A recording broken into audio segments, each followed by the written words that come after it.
Go. Wow, Transformation Tuesday. Do we have a surprise for you guys? Yeah, we come live every Tuesday with a guest speaker, and man, August has been amazing, right? And there's so many gold medalists that we have coming on, especially you, Erica. And anyway, so in August, our topic was authentic leadership. Yeah, authentic self leadership. And so Erica is coming in here fresh from the Olympics. I love it. Yeah. Well, this is Erica Fay. You've been on here before. We were talking about kids at that time. Yeah. Hmm. So come in here. I want to hear so much about the games and your nonprofit. Um, what is it? Athlete Soul. Yeah. Yeah. And I want to hear all about the that panel about the identity of that. So yeah, Yes. I'm just going to turn this whole thing over and Okay. you're so inspiring to me. Yeah. Well, thank you. You're inspiring too, Judy. Um, yeah, I mean, it was truly a dream fulfilled. And what was really cool about it? So in 2019, I was connected actually through another life mastery consultant who lived in the LA area. I was connected with Miriam Glaz, who is the founder of Athlete Soul. And at that time, they met at a networking meeting, and Miriam was just starting to put together the nonprofit that she had dreamed up for the purposes of supporting athletes in transition from sport. Miriam is a former Olympian, and she saw the gaps, same gaps that I saw, and she really wanted to bridge those gaps. So she and I became like fast friends when we first connected, and um, it was awesome. So she would kind of come to me when she had questions around creating a coaching model versus a therapy model, since I have a background as a therapist and also a coach. So I kind of helped with that piece of things. And then now I'm also a transition coach for Athlete Soul. So the idea with Athlete Soul is that the athletes have access to coaching resources and other resources, mentorship, some educational resources at no charge. So that's the cool thing about Athlete Soul, because many of these Olympic athletes, which I think people are starting to realize, thanks to Flava Flav, we have to give him credit for this, that many Olympic athletes are operating at the poverty level. They're working two jobs, they're trying to train for the Olympics. Many of them are making less than $12,000 a year. And it's pretty insane what these people are called upon to do.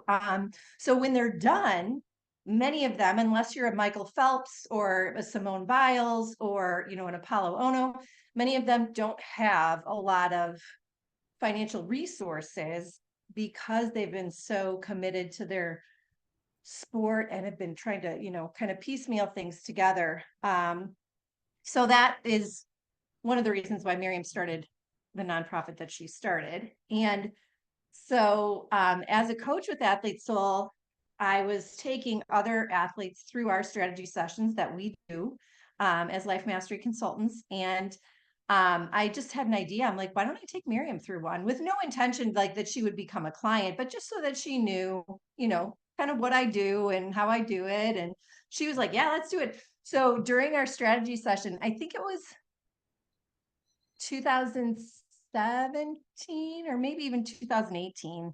Or no, I'm sorry, I met her in 2019. So it was a couple of years after that. It might have been 2021, like right during or after the pandemic, um, where in her strategy session, she dreamed up having an athlete soul presence at the Paris Olympics. And dream come true. It happened.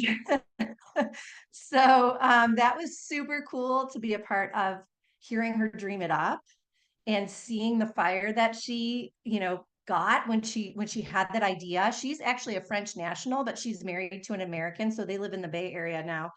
And she's got a stud of an athlete in her daughter. Her daughter is traveling around the world, like winning world championships at climbing, and I think she's only like 14. So Um, so yeah, the competitive spirit flows through her blood, but it was so cool to see like this idea come to life in her during our strategy session. And then she's like, all right, Erica, well, let's do this. And I'm like, yeah, let's do this. And then she did way more to bring all of it together. But I was thrilled to be there and to be a part of it. And I moderated that panel that you referred to, which was kind of another, I think this is a good teaching moment. Matt Boggs would appreciate this because I think this is straight from Matt Boggs' teaching, but they had someone else slated to moderate the panel as of the night before. And we went to like a team meeting the night before, and one of the board members was like, so Erica, how would you like to lead and moderate this this panel on mental health and identity tomorrow? Because can't make it to Paris. I was just like, okay.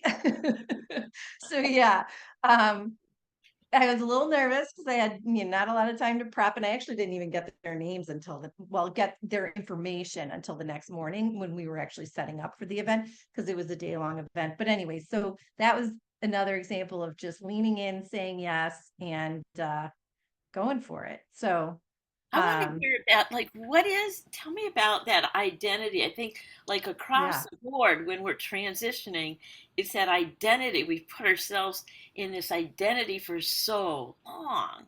What is Mhm. that like? And as far as their mental, I love that you're talking about mental health. And that was such a theme of watching the Olympics. And I oh my know. It's God, like thrilling that it's what? becoming more spoken about. And that, I mean, and again, I think it takes people who are big names like Simone Biles to get people to pay attention. Um, but more athletes than ever are willing to talk about how it's completely disillusioning to be focused on one thing for the better part of your life and be so young. Like Simone Biles even talks about it when she's like, I won my first gold medal at 19. And I'm like, okay, so this is supposed to be the pinnacle of my life. And I'm 19, what? So she talked about how that actually kind of threw her into a depression. And she's not alone. Like this is something that and we've heard about it from the athletes on our panel, and more and more professional and elite athletes, I think, are willing to have these conversations to raise awareness because it is so easy. And I think in the American culture in general, it's easy for us to define ourselves by what we do, but um, especially when you're an elite athlete, when you've been told like what to eat, when to go to practice, you've got a whole team of people on your side, you've got physios, you've got coaches, you've got, trainers, all of these different things. And then all of a sudden, one day you just don't. Um, it's massive.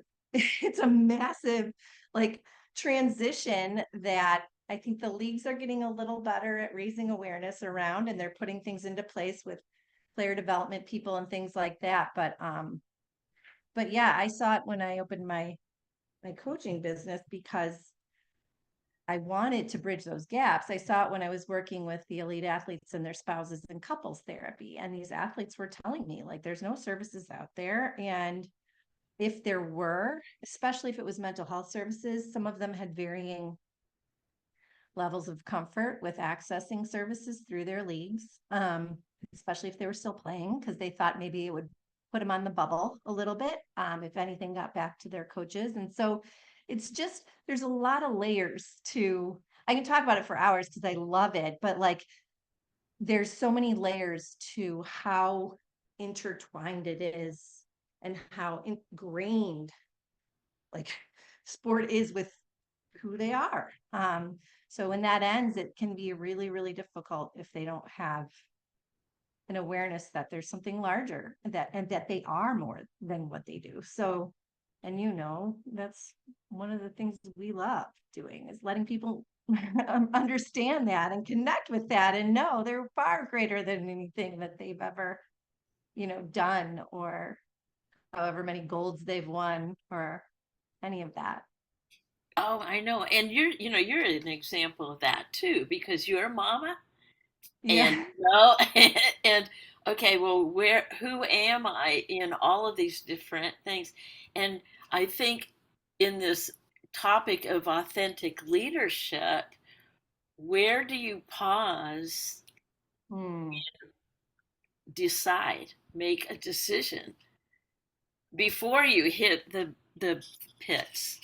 Yeah, Yeah. what is like, where is that moment? What do you do in those moments? Well, I will say that it can always be a moving target depending on what's going on, you know. I have had to pivot many times since having my son because I'm also a marathon runner and I usually am training for a marathon because I do 2 or 3 marathons a year. So with my business, with wanting to be present for Liam because he is a dream come true. I had him when I was 46.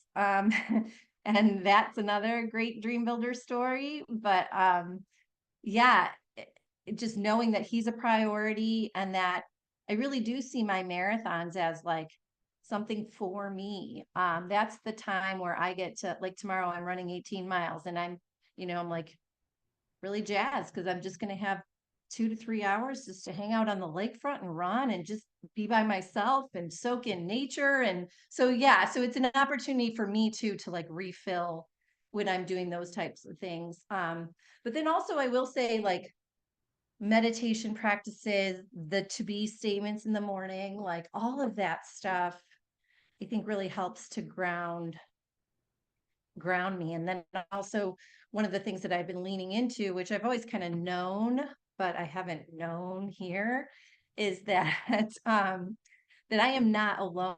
Like I am supported. The that God is with me, that and so when I can actually, like, because I had that old paradigm of you got to do everything yourself, like, and it was, and I still had a spirituality like component, but I still had that paradigm of like, if you don't do it, it's not going to be done well or the right way or whatever it is. So I have to catch myself with that, and then also remind myself, like I said, it's a moving target, but remind myself that I'm not alone, that I am supported, that God is with me, and that I can't make this stuff happen. I obviously take steps, but like I make them welcome and continue to put one foot in front of the other and see. So What a great way to grow up for Liam too, to have mom taking care of herself. I think coming back to that, like, okay, mom, you're taking care of yourself and me, right? And what a model that is. hmm, What a model that is. And I'm going to ask yourself too, when, we're, at least for me, I'm always visioning, okay, oh, what's the vision for this week? yeah. And when do you do your best visioning? I don't think I've heard that um, Hmm, question. Is it out there when you're running, or is it when you mean, where is it that you personally pause hmm. and do your visioning? Yeah, that's a good question. I don't know that I have like a set time, or I mean a set like best time and best experience with it. I think it also depends on, like, because I think part of marathon running and training too is like, and this is always a moving target for me, is making sure that I'm actually listening to my body and not continuing to push and like go. And so if I'm in that, I'm pushing too much and I'm running, I can't access the vision. But like if I'm getting enough rest, if I'm restoring it, having enough like relaxed time, then I can. So sometimes it is when I'm running. But if I'm maxed out and I'm running, I can't get there. So like this morning, for example, was a more of a light day because tomorrow I'm running long. So I went because I know also that connecting with nature is a way that I really feel like I can connect more and I can vision and I can feel part of the universe. And I'm lucky because I live a mile from Lake Michigan and I can look out and see, just, there's no, you just see the broadness of the water and not, you don't see like another side. And so to me, that is like a great visual to help me get connected and just realize how one with nature I am, one with God, one with everything. So this morning I just walked up to the lake and put on like a yoga class, but on my phone.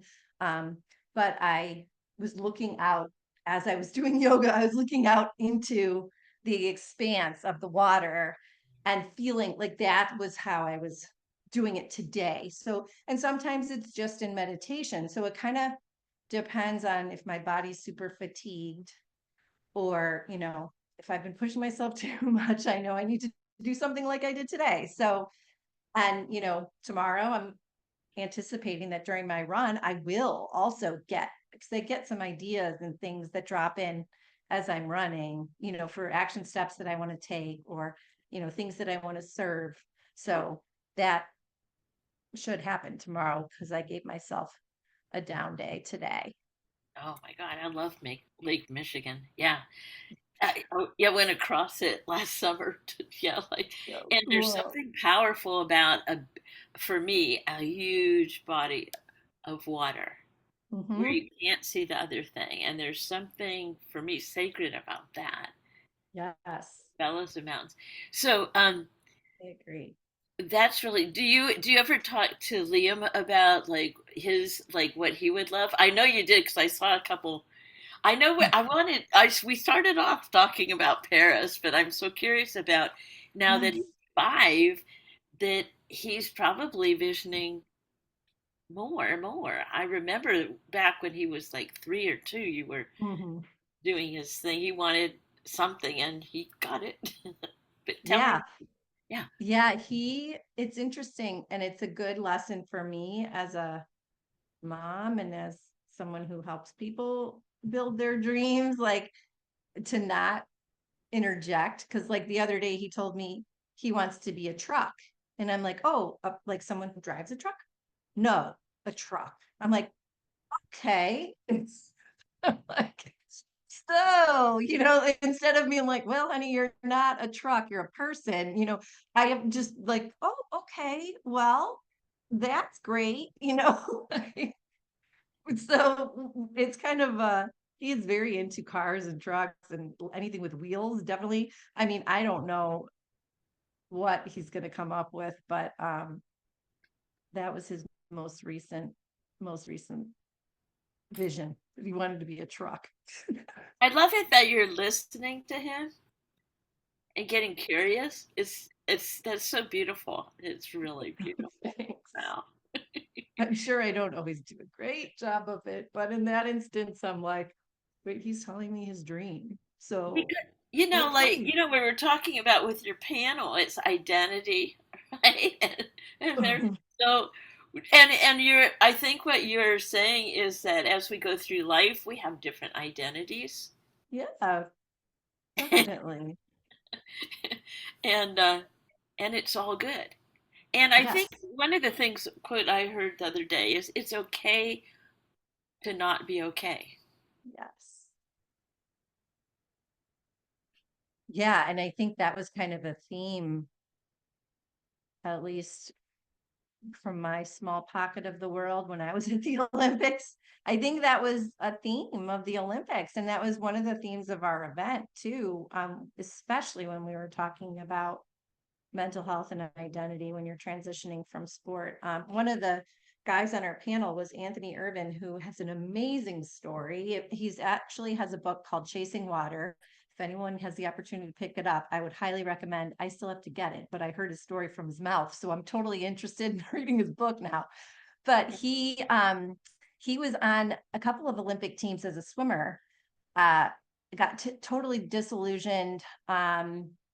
Got into drugs, alcohol, all kinds of stuff. He talks about it. He took, I think it was something like a 12-year hiatus from swimming and came back to win the gold in the 50-meter or 50-meter free, which is totally unbelievable. Like retire, come back 12 years later and win gold. So I loved hearing from him. And he talks about how he's always, he's in a master's program now and he's feeling like he's still constantly evolving and learning and growing, and like he talks about getting help. And and learning meditation and all of the things. But I just thought his story was so compelling because he really does just a great job of, number one, like embodying the always learning, always growing. And then number two, like you set your mind to it and you set your heart to it. Why not come back from swimming and win the gold, or not, why not come back from retirement and win gold? So yeah, that was a pretty incredible story. But there, I mean, the stories, like, that's just one of many. I mean, it was so inspiring to be around these athletes and they're, sharing their experiences. And there was another guy who raced against Usain Bolt when he became the fastest man alive. It was like, these things are like, that's, hearing their stories. And it was just, yeah, it was so powerful. And all of them had that same tagline, to your point, like, it's okay to not be okay. And that's actually part of it. Even after you win gold, there was another woman, Erin Cafaro, who she won, I think she's the most highly decorated female Olympian in rowing. And she said, like, after her golds, she was depressed. And so, like, having that be just, and that's what she talks to people about too. Like, you can kind of expect that that's going to happen. And so, and it's okay because it's not going to stay. Um, so if you do everything you can to support yourself with it and surround yourself with supportive people and obviously those things like that. But it was just so powerful hearing from these Olympians about their journeys and their, you know, vulnerability and being able to acknowledge, like, it's not just about the win, it's about who we are. Perhaps that's where the endurance comes in. Yeah. Your endurance just to keep breathing so many times. That is Hmm. so powerful. I love it. And maybe the message for, authentic leadership is it's okay to not be okay. In fact, Yes. those are the juicy times. Hmm. Much better to take that in and reevaluate. Yeah, Also celebrate where you've been. Yeah, absolutely. yeah. Yeah. And I mean, we know it, in Dream Builder. And I've got, this from Mary: every failure brings with it the seed of equivalent success. But I mean, every athlete talked about that. And it was all about coming back from failure or coming back from a dark place, or, and having that be formative in where they are right now. And so it's just more affirmation. Like, if we're struggling, it's okay. And, looking for the seed of good that's there. Oh, that's great. Well, what can we hold for you? I mean, just as our Oh, community here, we keep growing and growing since the last time you've been on. oh, awesome. Yeah, and what we like to ask is like, what would you love to have us as a community hold for you, Erica? And I just Yeah. think it's fascinating that you are sitting in Chicago, Illinois, with the DNC going on, right? Yes. All that high energy. Oh my gosh. Mhm. Yeah, anyway. and Yeah, I and that had you're to going to stop be going watching out it. running in that energy that must be surrounding the city and Mhm. the excitement. So anyway, what can we hold for It's you? What cool. would you love? What would you love? So the first thing that comes to mind is a personal goal that I have, and that is, at the end of September, I'm running the Berlin Marathon, which will be my fourth world marathon major. I want to do all six. I just need London and Tokyo, and then I'll have all six. And it'll be my fourth world marathon major and my 39th marathon. So I would love for you to hold that I have fun, that I soak it in, and that I'm able to really just, like, enjoy the race. Because that's really the point of it all anyway. I'm not trying to get a PR or anything. I just want to have fun. So that would be on the personal side. And then professionally, I really have made a lot of shifts in my business to serve even more athletes. And I just would love for you to continue to hold that, every week I'm having new conversations with at least 3 athletes. Um, and potentially even inviting them into, a vision conversation. And so that's just been something I've really been loving. So Oh, it gives you life. Well, here we go. yes. I'm gonna send Thank it you. over to you, giving you extra rocket fuel as you run and run Thanks. and run and all over the world. Wow, Thank you. awesome. There you go. Oh, thanks. There you go. Received. Thanks so much for making the time and Oh, thanks, Judy. enjoy. Thank you so much for being here. Thank you. And thanks for inviting me. I really appreciate it. Amen.